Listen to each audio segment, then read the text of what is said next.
नमस्कार दोस्तों, कैसे हैं आप सब। आशा करता हूँ आप सब चुस्त दुरुस्त मस्त होंगे और अपने जीवन के पलों को एंजॉय कर रहे होंगे तथा लगातार सीख रहे होंगे। मैं Prem, assistant professor, PSMPG college, geography department Kannauj, आपका स्वागत करता हूँ अपने चैनल लर्न ज्योग्राफी में। इससे पहले वाले वीडियो में हमने तापमान और ऊष्मा से संबंधित विभिन्न मुद्दों पर बात की, या कह सकते हैं विभिन्न तत्वों पर हमने चर्चा की। आज हम शुरुआत करते हैं इस वीडियो में वायुदाब, यानी एक ये नया टॉपिक है आपका, वायुदाब एवं उसकी गतियाँ। सबसे पहले हमने आपको बताया है कि जब हम किसी टॉपिक की शुरुआत करते हैं तो उसमें लिखे अर्थों को हमें शब्दों के अर्थों को ही समझ लेना चाहिए, जिससे हमारे काफ़ी जो उस टॉपिक से रिलेटेड चीज़ें हैं उनका अर्थ स्पष्ट हो जाता है। तो चलिए हम इसमें देखते हैं। आपके सबसे पहला ही आपका शब्द है वायुदाब का अर्थ तथा महत्व। यहाँ पे आप देख सकते हैं कि वायुमंडलीय दबाव एवं गतियाँ किस प्रकार है। तो वायुमंडल तो आप जानते हैं कि पृथ्वी के चारों ओर गैसों की एक परत जो पृथ्वी को चारों ओर से घेरे हुए है, उसे हम वायुमंडल कहते हैं। और दबाव का मतलब है कि वे सभी गैसें जो वायुमंडल के माध्यम से पृथ्वी पर दबाव डालती हैं उसे हम वायु दाब कहते हैं या वायुमंडलीय दबाव कह सकते हैं। आगे हम परिभाषा में देख सकते हैं, धरातलीय सतह पर या सागर तल पर, धरातलीय सतह या सागर तल पर प्रति इकाई क्षेत्र, जैसे वर्ग इंच, एक वर्ग सेंटीमीटर, एक वर्ग मीटर पर ऊपर स्थित वायुमंडल की समस्त परतों के पड़ने वाले समस्त भार को वायु दाब कहते हैं। इसे आप समझ सकते हैं कि जैसे आपका ये सागर तल है और एक वर्ग ये आपका प्रति इकाई क्षेत्र है। वर्ग का मतलब जिसकी चारों भुजाएं बराबर होती हैं।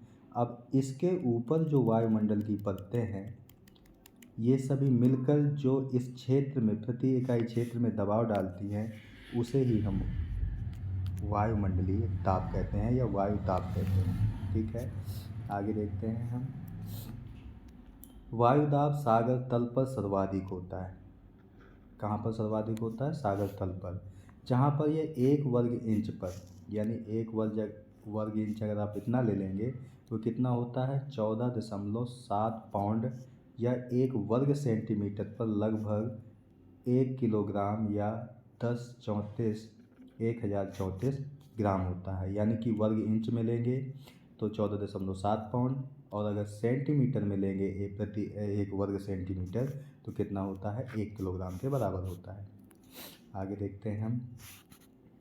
अब वायुदाब मापने का यंत्र कौन सा है? तो बैरोमीटर से मापते हैं।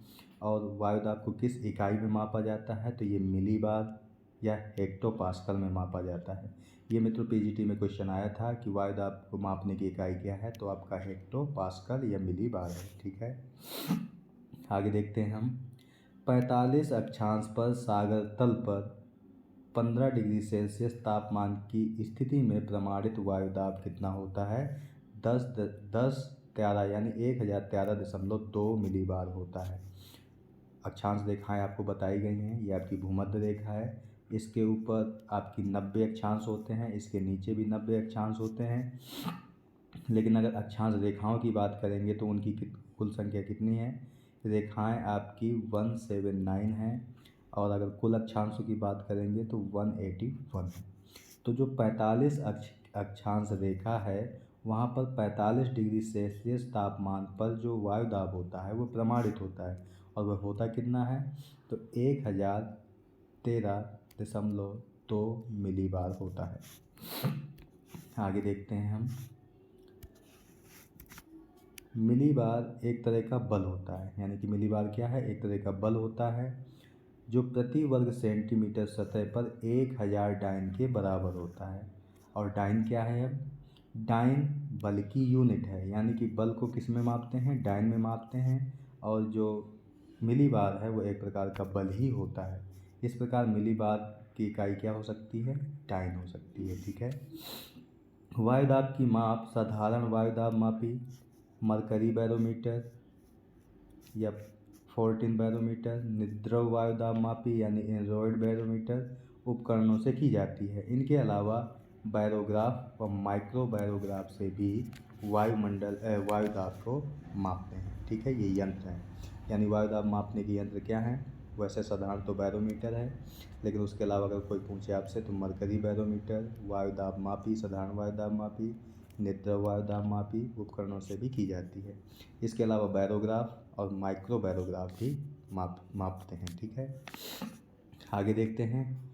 ऊंचाई के साथ साथ वायु दाब में प्रति 600 फीट पर 1 इंच या 34 यहाँ पे पॉइंट आएगा 3.4 मिलीबार की दर से गिरावट होती है। यानी कि हम धरातल से, ये मान लीजिए कि धरातल है आपका, इससे ऊपर जैसे जैसे जाते हैं हम तो तापमान कितना कम होता है?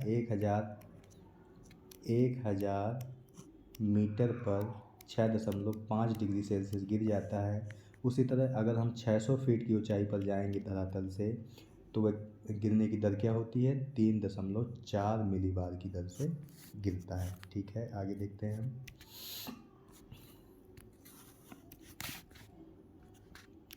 कालिक परिवर्तन के अंतर्गत वायु दाब की दैनिक तथा ऋतुगत विभिन्नता अधिक महत्वपूर्ण होती है। बढ़ती ऊंचाई के साथ तापमान में कमी आती है, ये आपको पता है। और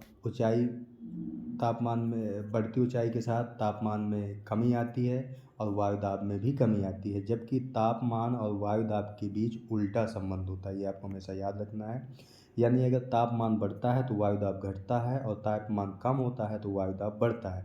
लेकिन यहाँ क्या कहा जा रहा है कि बढ़ती ऊंचाई के साथ तापमान में कमी होती है, लेकिन वायु दाब में भी कमी होती है। क्यों? क्योंकि बढ़ती ऊंचाई के साथ गैसों, धूलकण और जलवाष्प की विरलता घटती जाती है, जिस कारण वायु दाब भी घटता जाता है। ठीक है, सागर तल पर मानक वायु दाब 45 डिग्री अक्षांश पर 15 डिग्री सेल्सियस पर परिकलित किया जाता है और वो कितना होता है? 10 यानी 1013.25 मिलीबार होता है।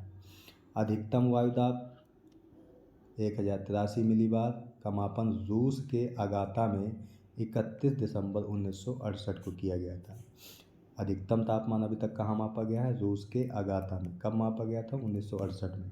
और न्यूनतम तापमान की बात की जाएगी तो ये 1979 में मापा गया था प्रशांत महासागर के गुआम के पास, और वो कितना था? 870 मिलीबार। ठीक है, या हम कह सकते हैं मरीना द्वीप, प्रशांत महासागर में एक द्वीप पड़ता है मरीना द्वीप पर 877 मिलीबार मापा गया था, जो कि अभी तक न्यूनतम है। आगे देखते हैं हम।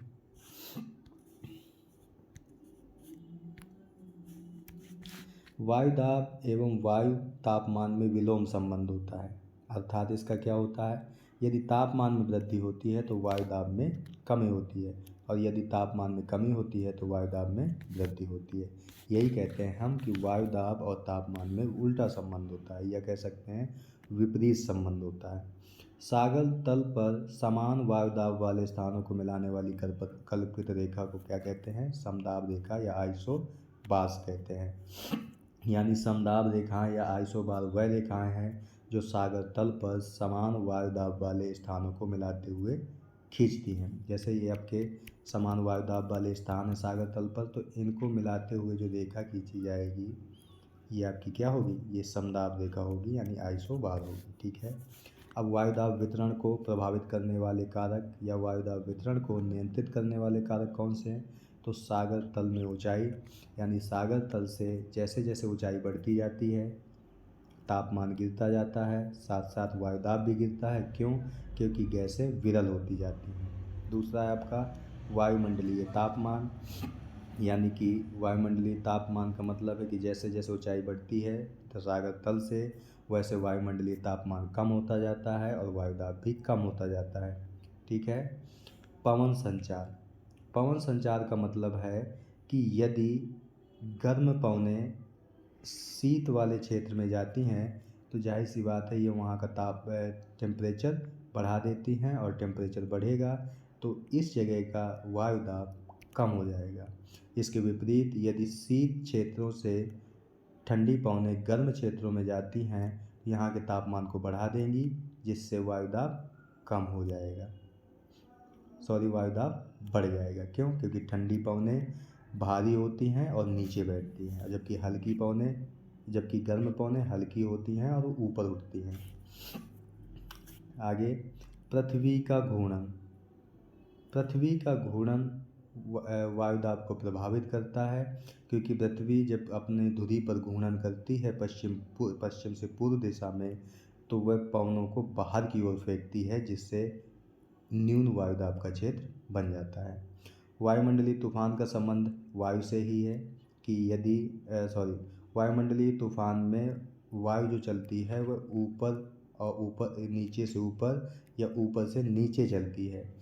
तो यदि पवनें नीचे से ऊपर जा रही हैं तो जाहिर सी बात है इस क्षेत्र का जो वायुदाब होगा वो कम होगा, और जहाँ पर हवाएं ऊपर से नीचे उतरती हैं यानी अवतलित होती हैं, तो यहाँ का वायुदाब अधिक हो जाएगा। ये हैं आपके वायुदाब वितरण को प्रभावित करने वाले कारक कौन से हैं? सागर तल से ऊंचाई, वायुमंडलीय तापमान, पवन संचार, पृथ्वी का घूर्णन और वायुमंडलीय तूफान। आगे देखते हैं हम, दाब प्रवणता क्या होती है, यानी प्रेशर ग्रेडियंट। प्रेशर ग्रेडियंट का मतलब आप ये समझ सकते हैं कि दो स्थानों में वायुदाब के मान में अंतर कितना होता है, इसे ही हम वायुदाब प्रवणता कहते हैं। जैसे आप देख सकते हैं, उच्च से निम्न वायुदाब की ओर ढाल को वायुदाब प्रवणता कहते हैं। जैसे आपके ए स्थान, बी स्थान, यहाँ पर आपका 987 मिलीबार है वायुदाब और यहाँ पर 877 मिलीबार है। तो उच्च वायुदाब से निम्न वायुदाब की ओर जो ढाल होता है, यही आपका प्रेशर ग्रेडियंट कहलाता है। दूसरे शब्दों में कह सकते हैं, दाब प्रवणता दो स्थानों के बीच प्रति इकाई क्षैतिज दूरी पर वायुदाब कम होने की दर को इंगित करता है। यानी दाब प्रवणता आपकी रेखा अगर ऐसी है तो ये बता रही है कि वायुदाब, ये मान लीजिए दो स्थान है आपके ए और बी, अगर वायुदाब प्रवणता रेखा ऐसे खींची गई है ए से बी की ओर, तो इससे यह पता चलता है कि वायुदाब कम होता जा रहा है ए से बी की ओर जाने पर। ठीक है। आगे देखते हैं हम, दाब प्रवणता वायुदाब की दिशा के परिवर्तन को दर्शाती है। यानी वायुदाब परिवर्तन क्या बता रहा है? वायुदाब की दिशा के परिवर्तन को दर्शा रहा है। परिवर्तन का मतलब उच्च से निम्न की ओर दर्शा रहा है। सदा उच्च वायुदाब से निम्न वायुदाब की ओर तथा समदाब रेखाएं लंबवत होती हैं। ठीक है। दाब प्रवणता का एक दूसरा नाम भी है। दाब प्रवणता को बैरोमेट्रिक ढाल भी कहते हैं। बैरोमेट्रिक क्यों? क्योंकि बैरोमीटर से ही वायुदाब को मापते हैं। यंत्र है ये, वायुदाब मापने का यंत्र बैरोमीटर है, तो बैरोमीट्रिक ढाल भी कहते हैं वायुदाब प्रवणता को। आगे देखते हैं, पास पास स्थित समदाब रेखाएं तीव्र ढाल को, यानी पास पास यदि समदाब रेखाएं खींची गई हैं तो वह तीव्र ढाल को, तथा दूर दूर स्थित समदाब रेखाएं मंद दाब प्रवणता को प्रदर्शित करती हैं। मान लीजिए कि आपकी जो समदाब रेखाएं हैं वह ऐसे खींची गई हैं पास पास, तो ये दाब प्रवणता क्या बता रही हैं? ये अधिक बता रही हैं। और यदि दूर दूर खींची गई हैं, या कह सकते हैं कि दाब प्रवणता अगर समदाब रेखाएं ऐसे खींची गई हैं पास पास, तो ये दाब प्रवणता अधिक बता रही हैं। यदि दूर दूर खींची गई हैं ऐसे करके, तो ये दाब प्रवणता कम बता रही हैं। ठीक है। वायु की गति दाब प्रवणता पर निर्भर करती है, अर्थात वायु दाब प्रवणता जितनी अधिक होगी, या कह सकते हैं वायु दाब प्रवणता जितनी अधिक होगी, वायु की गति भी उतनी अधिक होगी। यानी वायु दाब प्रवणता और वायु की गति में सीधा संबंध होता है। यानी वायु दाब प्रवणता बढ़ेगा तो वायु की गति बढ़ेगी। यदि वायु दाब प्रवणता कम होगी तो वायु की गति भी कम होगी। आगे देखते हैं हम, आगे है आपका वायु दाब एवं वायु दाब की पेटियों का क्षैतिज वितरण। इसे आप ध्यान से आपको समझना होगा, क्योंकि अगर आप ये समझ गए तो आप पवनों को समझ जाएंगे। ग्लोब पर वायुदाब की कुल कितनी पेटियां हैं? 7 पेटियां हैं। ठीक है। ग्लोब पर वायुदाब की कितनी पेटियां हैं? 7 पेटियां हैं। उत्पत्ति की प्रक्रिया के आधार पर वायुदाब पेटियों को 2 बृहद भागों में बांटा गया है। ग्लोब पर कितनी हैं? 7 पेटियां हैं। और उत्पत्ति की प्रक्रिया के आधार पर वायुदाब पेटियों को 2 बृहद भागों में बांटा गया है। कौन कौन सी हैं वो? एक है आपका तापजन्य वायुदाब पेटी यानी थर्मल प्रेशर बेल्ट, जिसमें आपकी भूमध्य रेखीय निम्न वायुदाब पेटी तथा ध्रुवीय उच्च वायुदाब पेटी को शामिल किया जाता है। तापजन्य कौन कौन सी पेटियां हैं? भूमध्य रेखीय पेटी, निम्न वायुदाब पेटी तथा ध्रुवीय उच्च वायुदाब पेटी। इसे हम अभी एक मॉडल के अनुसार समझेंगे। दूसरा आपका गतिक जन्य यानी डायनेमिकली इंड्यूस्ड प्रेशर बेल्ट, इसमें कौन कौन सी हैं? उपोष्ण उच्च वायुदाब पेटी तथा उपध्रुवीय निम्न वायुदाब पेटी को शामिल किया जाता है। यानी कि जो 2 पेटियां हैं आपकी वो तापजन्य हैं, और वो कौन सी हैं? भूमध्य रेखीय निम्न वायुदाब पेटी तथा ध्रुवीय उच्च वायुदाब पेटी। तथा 2 गतिक जन्य हैं, कौन कौन सी? उपोष्ण उच्च वायुदाब पेटी तथा उपध्रुवीय कम वायुदाब पेटी का क्षेत्र। आगे देखते हैं हम एक एक पर चर्चा करेंगे अभी। सबसे पहला है आपका भूमध्य रेखीय निम्न वायुदाब पेटी यानी इक्वेटोरियल लो प्रेशर बेल्ट। इसे आप देखिए। सबसे पहले जब किसी पेटी की बात की जाती है तो उसे विस्तार देख लेना चाहिए। तो इस पेटी का विस्तार है भूमध्य रेखा के दोनों ओर 5 अक्षांशों तक मिलता है।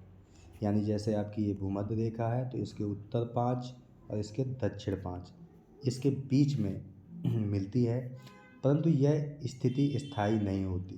कहने का मतलब ये है कि भूमध्य रेखा के दोनों ओर 5 डिग्री उत्तरी अक्षांश तथा 5 डिग्री दक्षिण अक्षांश तक तो मिलती है, लेकिन ये स्थायी नहीं होती। यानी ये 10 डिग्री तक भी खिसक जाती है।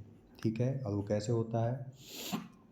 सूर्य की ऋतुवत उत्तरायण और दक्षिणायन होने के कारण इस पेटी में खिसका हुआ स्थानांतरण होता रहता है।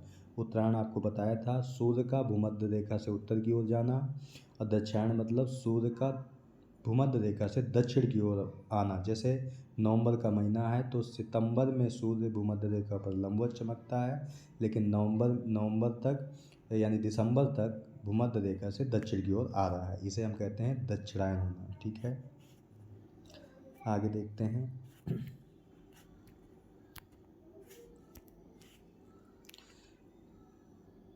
होता रहता है भूमध्य रेखा पर वर्ष भर सूर्य की किरणें लंबवत पड़ती हैं, ये पता है आपको। वर्ष भर दिन रात बराबर होते हैं, ये भी पता है आपको। और वो कब होते हैं? 21 मार्च और 23 सितंबर, जिस कारण अत्यधिक तापमान के कारण हवाएं गर्म होकर फैलती हैं तथा ऊपर उठती हैं। इस कारण सदैव निम्न दाब बना रहता है। वायुमंडल में अधिक नमी भी कम वायुदाब के लिए जिम्मेदार है। ठीक है, यानी कि जो भूमध्य रेखा का क्षेत्र है यहाँ पर सूर्य की किरणें वर्ष भर लंबवत चमकती हैं, जिससे यहाँ से हवाएं गर्म होकर ऊपर उठती हैं और फैलती हैं, जिस कारण यहाँ पर अत्यधिक तापमान पाया जाता है और आपका निम्न वायुदाब का क्षेत्र बनता है। आगे देखते हैं। यहाँ का जो भूमध्य रेखीय निम्न वायुदाब पेटी है इसका संबंध तापमान से प्रत्यक्ष संबंध है। इसी कारण से इसे तापजन्य पेटी यानी कि तापजन्य न्यून दाब पेटी कहते हैं, क्योंकि इसका संबंध किससे? तापमान से। इस क्षेत्र में धरातल पर हवाओं में गति कम होने के कारण इसे शांत वातावरण रहता है। यहाँ का मध्य रेखीय क्षेत्र का तापमान कैसा रहता है? इसलिए इस क्षेत्र को डोलड्रम शांत क्षेत्र, डोलड्रम यानी शांत क्षेत्र या ए रीजन ऑफ काम कहा जाता है। यानी डोलड्रम क्या है? डोलड्रम एक शांत क्षेत्र है जिसका विस्तार भूमध्य रेखा से दोनों ओर 5 डिग्री अक्षांशों तक है। ठीक है, यहाँ पर हवाएं शांत रहती हैं। धरातल से कुछ ऊंचाई के बाद इस अवस्था के विपरीत पवन प्रवाह सक्रिय होता है तथा शांत वातावरण भंग हो जाता है। ठीक है, आगे देखते हैं। अब हम एक चित्र के माध्यम से एक ये मॉडल के अनुसार आप थोड़ा समझ लीजिए इसे। जैसे ये वायुदाब की पेटियाँ आप समझ लीजिए। जैसे ये हमारा पृथ्वी का मॉडल है। ठीक है, ये आपकी भूमध्य रेखा है, इसके 5 डिग्री उत्तर तक 5 डिग्री दक्षिण तक ये वाला जो क्षेत्र है आपका, ये आपका भूमध्य रेखीय निम्न वायुदाब का क्षेत्र है। इसके बाद एक क्षेत्र ये पड़ता है आपका। ठीक है, एक क्षेत्र ये पड़ता है आपका। इसके बाद एक क्षेत्र आपका ये है, दूसरा क्षेत्र आपका ये है, ठीक है। इसके बाद आपका ये वाला क्षेत्र है, इसे आप समझ लीजिए। ये आपका भूमध्य रेखीय निम्न वायुदाब क्षेत्र है, ठीक है। ये उपोष्ण कटिबंधीय उच्च वायुदाब क्षेत्र है, ठीक है। ये आपका उपध्रुवीय निम्न वायुदाब क्षेत्र है और ये आपका ध्रुवीय उच्च वायुदाब क्षेत्र है। सेम कंडीशन नीचे भी है। ये आपका भूमध्य रेखीय निम्न वायुदाब क्षेत्र है, ये उपोष्ण कटिबंधीय उच्च वायुदाब क्षेत्र है, ये उपध्रुवीय निम्न वायुदाब क्षेत्र है तथा ये ध्रुवीय उच्च वायुदाब क्षेत्र है। यानी कि एक आपकी भूमध्य रेखीय एक पेटी वायुदाब पेटी, एक ये हो गई, दूसरी ये, तीसरी ये, चौथी ये, ठीक है। और इसी प्रकार भूमध्य रेखा के उत्तर में 3 और भूमध्य रेखा के दक्षिण में 3, तो टोटल हो गई 3 + 3 + 1 बराबर कितनी हो गई? 7 पेटियाँ। ये आपकी सभी वायुदाब पेटियाँ हैं, ठीक है। अगले पे बात करते हैं। भूमध्य रेखीय निम्न वायुदाब पेटी को हमने देखा अभी। अब बात करते हैं हम उपोष्ण उच्च वायुदाब पेटी। सबसे पहले इसका विस्तार कितना है? तो इसका विस्तार 30 से 35 अक्षांशों के मध्य दोनों गोलार्धों में है, ये आपको याद रखना है। जबकि भूमध्य रेखीय पेटी का विस्तार कितना था? 0 से 5 डिग्री उत्तर और 5 डिग्री दक्षिण पे था, ठीक है। इसके बाद आगे देखते हैं। ध्यान देने योग्य कि इस भाग में शीतकाल के 2 महीनों को छोड़कर वर्ष भर ऊंचा तापमान रहता है। यानी कि आपको लगेगा कि ऊंचा तापमान है तो यहाँ पे वायुदाब तो कम होना चाहिए, लेकिन ऐसा नहीं है। गर्मियों में तो ग्लोब को उच्चतम तापमान अंकित किया जाता है जिस पर भी उच्च वायुदाब होता है, जबकि निम्नतः निम्न वायुदाब होना चाहिए था। यही का ये कहा गया है। स्पष्ट है कि इस पेटी का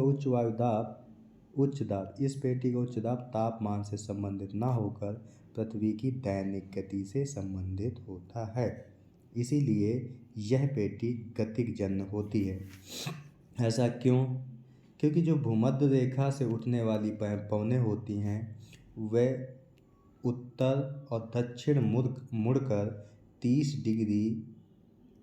से 35 डिग्री अक्षांशों के मध्य नीचे उतरती हैं, जिससे इन पवनों के द्वारा इस क्षेत्र में दबाव पैदा होता है। इसी कारण इसमें उच्च वायुदाब का क्षेत्र होता है।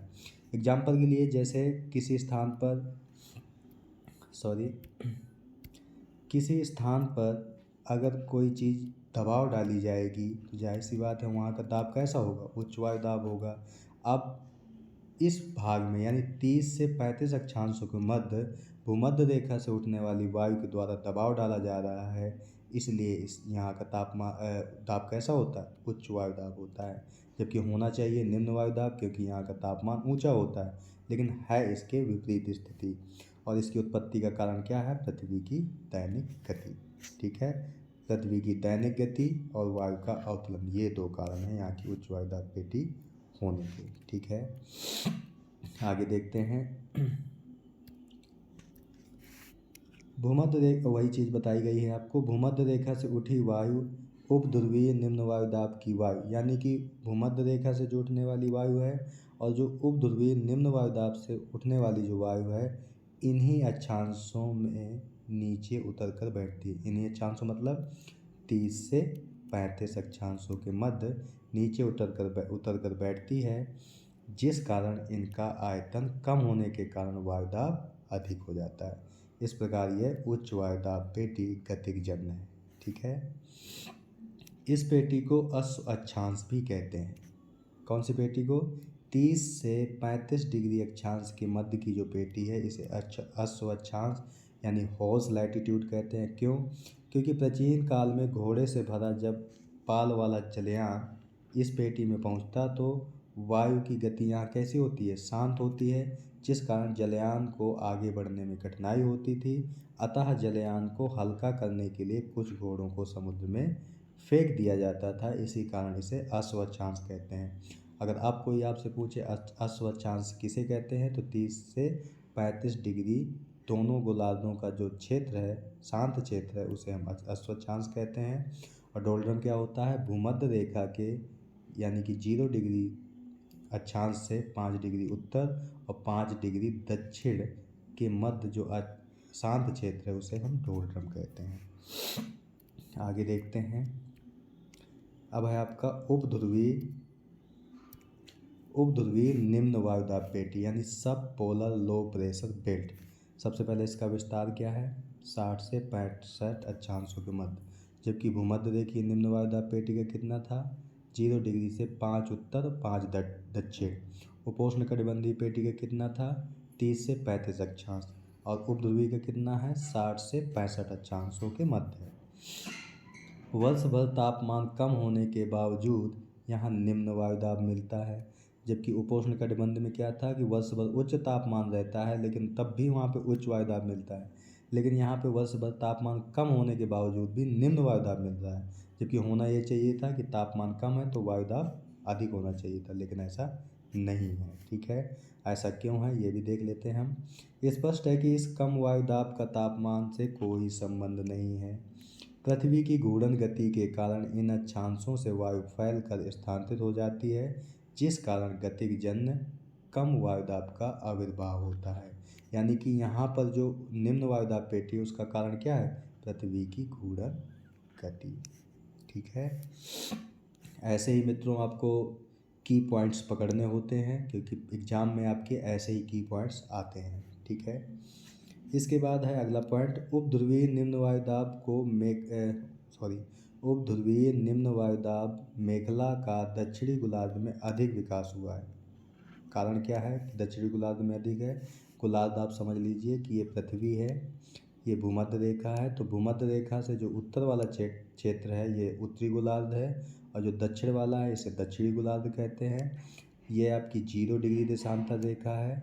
0 डिग्री देशांतर के जो पूर्व का भाग है ये पूर्वी गोलार्ध कहलाता है, और 0 डिग्री के जो पश्चिम वाला भाग है ये पश्चिमी गोलार्ध कहलाता है। ठीक है, तो अब यह क्या कह रहा है कि उपध्रुवीय निम्न वायुदाब मेखला का दक्षिणी गोलार्ध में अधिक विकास हुआ है। कारण क्या है, यह अधिक नियमित, जबकि उत्तरी गोलार्ध में इसको नियमितता भंग हो जाती है। कारण क्या है इसका, इस स्थिति का प्रमुख कारण आपका उत्तरी गोलार्ध में स्थल भाग अधिक है, जबकि दक्षिणी गोलार्ध में सागरीय भाग का अधिक प्रभुत्व है, इस कारण इसका नियमितता है। ठीक है, अब अगला है आपकी अगली पेटी है ध्रुवीय उच्च वायुदाब पेटी यानी पोलर हाई प्रेशर बेल्ट। ध्रुवों पर तथा समीपी क्षेत्रों में अत्यंत शीत यानी कि अत्यधिक ठंड के कारण वायुदाब संभवतः ऊंचा हो जाता है, अतः ये उच्च वायुदाब पेटी तापजन्य है। यानी कि ताप जनित 2 पेटियां हैं, भूमध्य रेखीय निम्न वायुदाब पेटी तथा ध्रुवीय उच्च वायुदाब पेटी, और 2 आपकी गतिजन्य है। कौन कौन सी, उपोष्ण उच्च वायुदाब पेटी तथा उपध्रुवीय निम्न वायुदाब पेटी। ठीक है, उच्च दाब की यहाँ पर स्थिति वर्ष भर नियमित रूप से पाई जाती है, क्योंकि वर्ष भर तापमान हिमांक से नीचे रहता है। ठीक है, इसके बाद है आपका, तो मित्रों आज के वीडियो में हमने देखा कि वायुदाब क्या होता है, वायुदाब के वितरण को प्रभावित करने वाले कारक कौन से होते हैं, वायुदाब को मापने का यंत्र कौन सा है, वायुदाब को मापने की इकाई कौन सी है, और ग्लोब पर वायुदाब पेटियाँ कितनी हैं, जिसमें हमने 7 की बात की। कौन कौन सी, भूमध्य रेखीय निम्न वायुदाब पेटी, उपोष्ण कटिबंधीय उच्च वायुदाब पेटी, उपध्रुवीय निम्न वायुदाब पेटी तथा ध्रुवीय उच्च वायुदाब पेटी। इसके बाद हम इस टॉपिक का नेक्स्ट पार्ट जब लेकर आएंगे तो वायुदाब पर और चर्चा करेंगे। तब तक आप सीखते रहिए, मुस्कुराते रहिए, पढ़ते रहिए। मिलते हैं नेक्स्ट क्लास में। ठीक है, नेक्स्ट वीडियो में। अगर ये वीडियो आपको अच्छा लगे तो चैनल को लाइक, सब्सक्राइब, कमेंट करना ना भूलें। लाइक, शेयर, कमेंट करना ना भूलें। सब्सक्राइब कर लें इस चैनल को, ताकि चैनल से संबंधित या नेक्स्ट वीडियो संबंधित जो अपडेट आपको मिलती रहे। तब तक खुश रहिए, प्रसन्न रहिए, पढ़ते रहिए। नमस्कार, धन्यवाद। मिलते हैं नेक्स्ट वीडियो में। जय हिंद मित्रों।